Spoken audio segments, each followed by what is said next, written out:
Good morning, dear students. How are you? I hope you all are fine. So get ready for your English class and take out your English literature book, chapter number 8, The Clever Shepherd. I'm giving you 2 minutes. Be ready with your English literature book. The Clever Shepherd. Students, you know what is shepherd? Shepherd is a person who take cares of sheep. He is a herdsman. Another word for shepherd is herdsman who tend and rears sheep, who protect the sheep from its predators. In Hindi, you can call it as a charahaga. So the clever shepherd. This is a play and it is divided into 3 scenes and quite interesting too. So be attentive when you read and listen to me very carefully. Narrator. Who is the narrator? The person who tells the story. So a king named John, a king named John ruled over England more than 700 years ago. He was not a very popular ruler. He disliked everyone who was wealthy or powerful. He suspected the loyalty of such people and always looking for a chance to accuse them of some crime to and take away their wealth and power. So there was a king whose name was John, and he was ruling in England and for more than 700 years.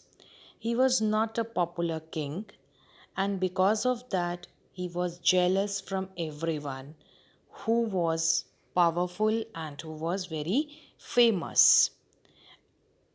In the same way, he suspected their loyalty as well as he was looking for a chance to accuse them, to punish them for some crime and take away their wealth and power.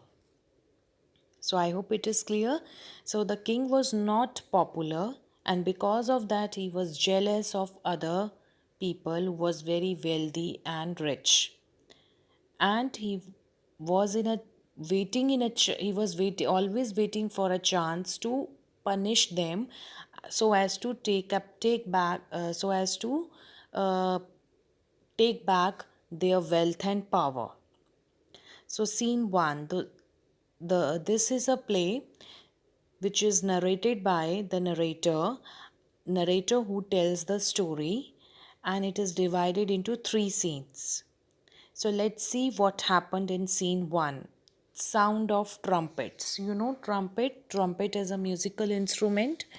So with that you can see the scene 1 started. So our play take place at the court of King John. The king is on his throne, and all around him are the members of his council, the lords, knights, and high priest. One of the priests is the abbot of Canterbury.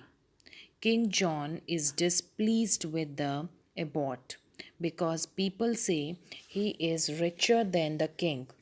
They say he has more servants than the king has and spends more money than the king does.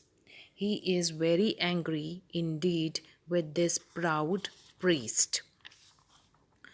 The king was sitting on his throne and he was surrounded by his courtiers. Courtiers include member of his council, lords, Knights and high priest.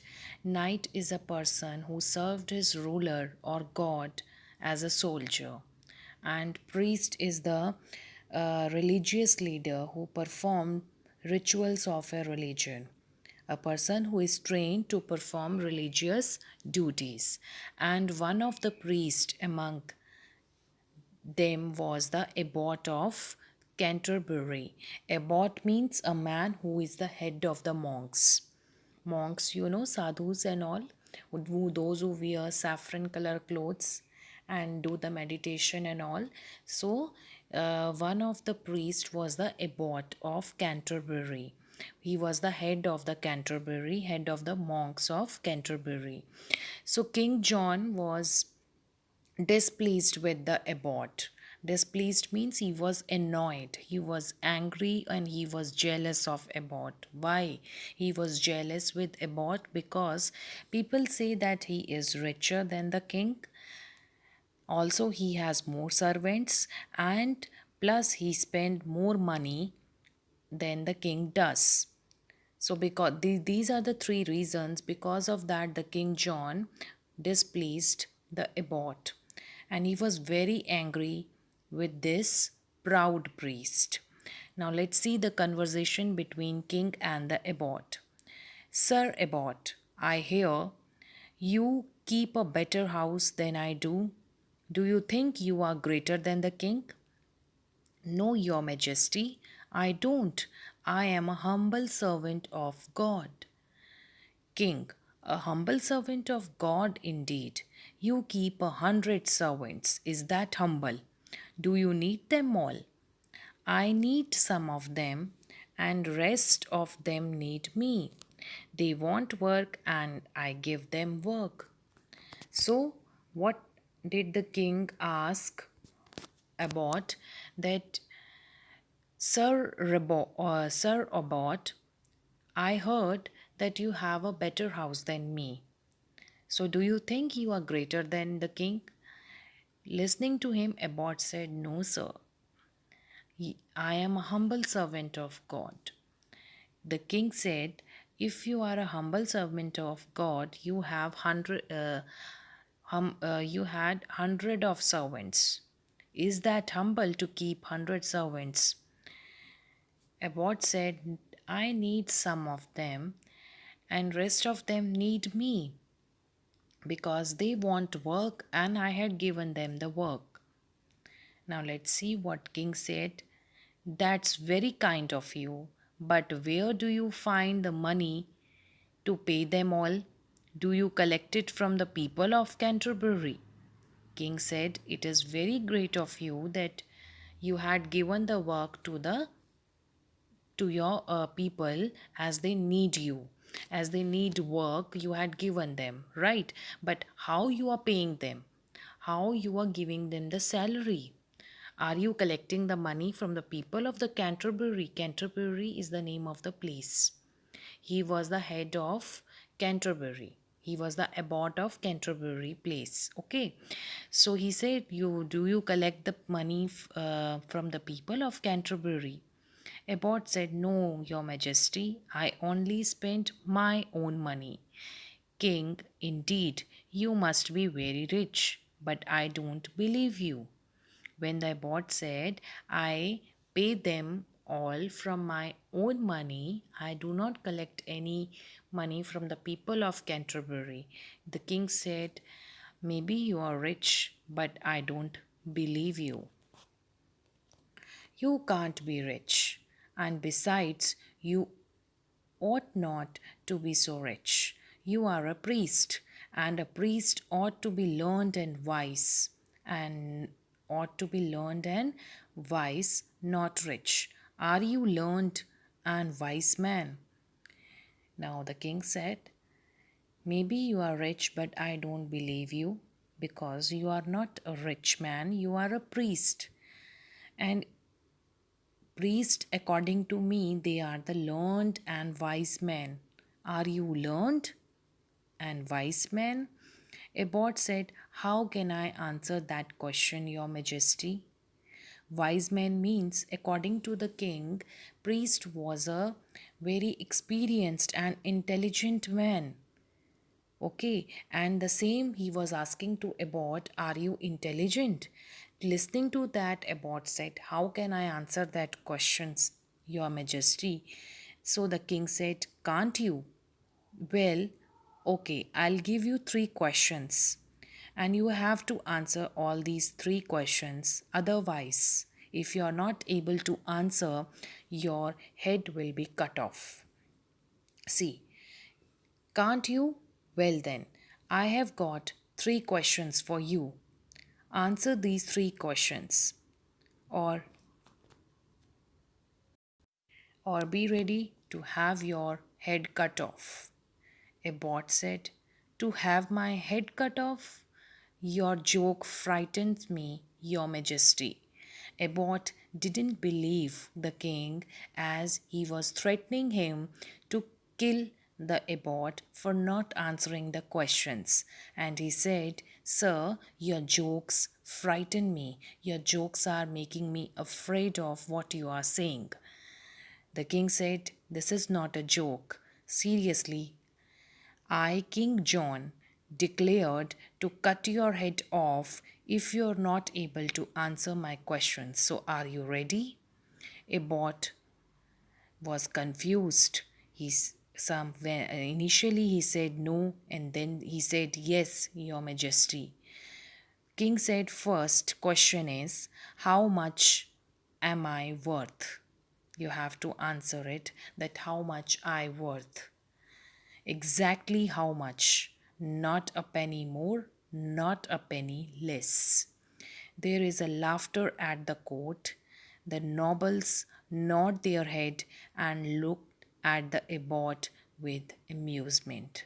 So the courtiers, lords, other priests sitting in the court, they were laughing and they were looking towards the abbot for his answer, as the king asked him how much he was worth of, and he had to answer exactly, not a penny more, not a penny less. It means he had to give an exact answer. Abbot, how much are you worth? What's the next question? Your Majesty, King said, how long will it take for me to ride around the world? Now you have to tell me the exact time, how long it will take if I ride round the world. Okay, Abbot said about, and the third one, the king said, what am I thinking? What am I thinking right now? You have to answer these three questions.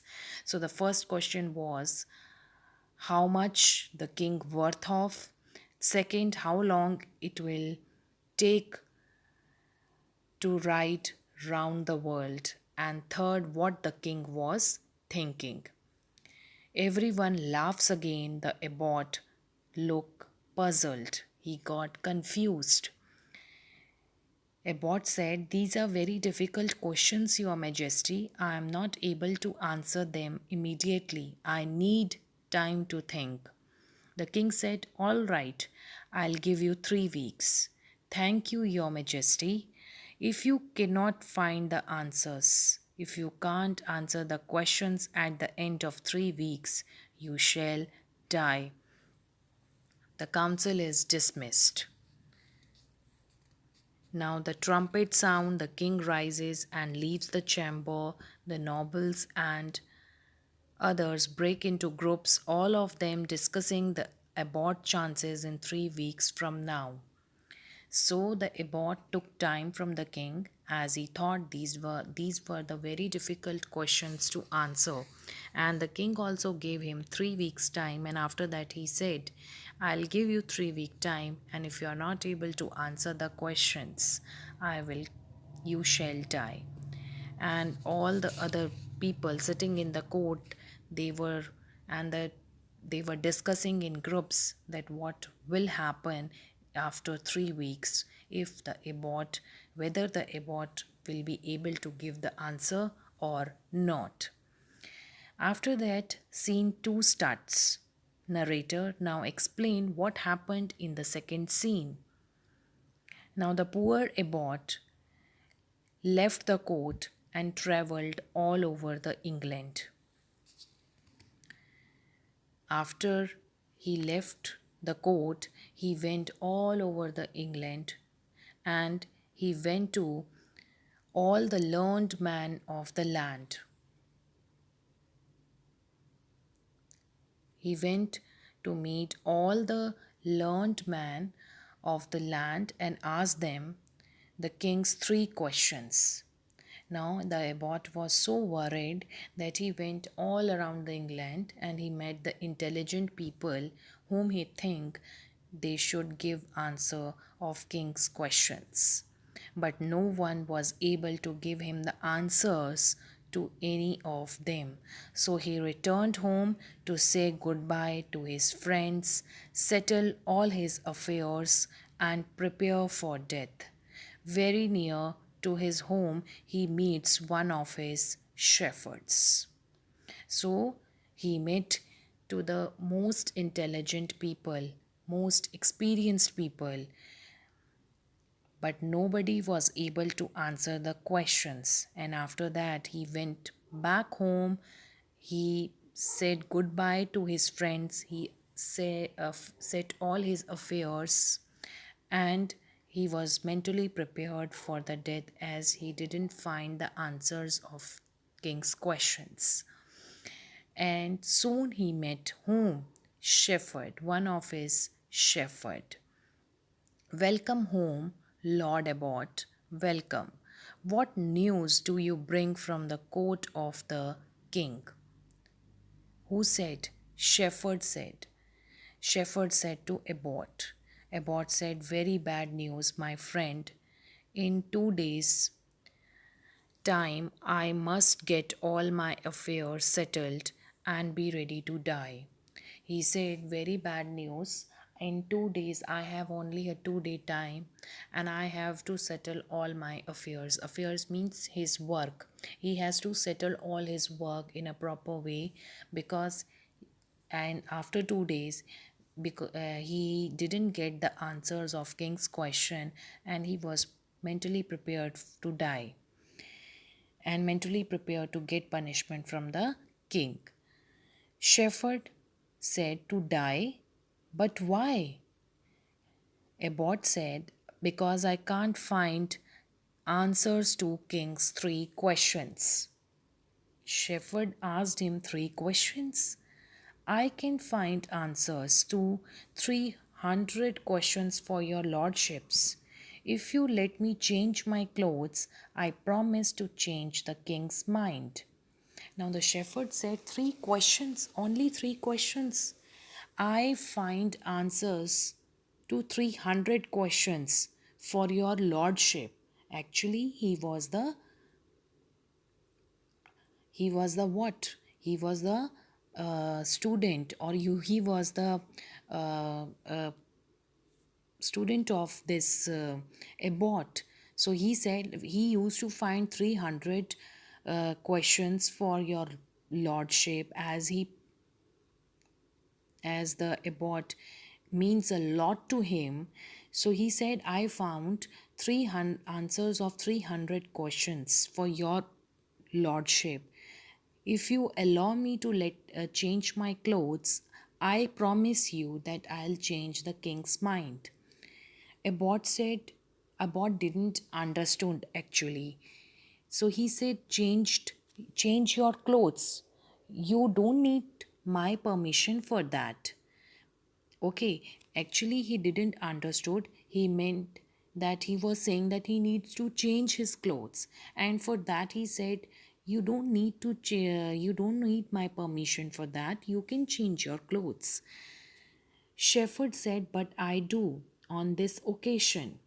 But I do means I need your permission for this because I must change my clothes for yours. I will change my clothes for yours.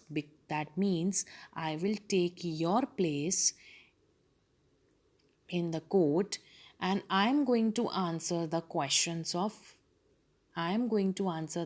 king's question. in place of you.